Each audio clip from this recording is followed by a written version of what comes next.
আসসালামু আলাইকুম রহমতুল্লাহ। আপনাদের মাঝে একটি গুরুত্বপূর্ণ আমল নিয়ে হাজির হলাম। আমলটি হলো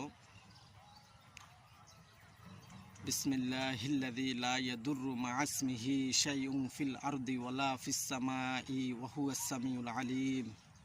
যে ব্যক্তি এ দোয়াটি সকালে 3 বার ফুটবে তাকে কোনো প্রকার আকস্মিক বিপদ এবং দুরারোগ্য মহামারী ইত্যাদি কিছু স্পর্শ করতে পারবে না।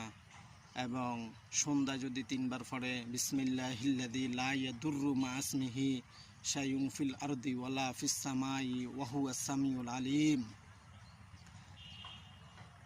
তাকে আগামী সকাল হওয়া পর্যন্ত কোনো বিপদ আপদ তাকে স্পর্শ করতে পারবে না।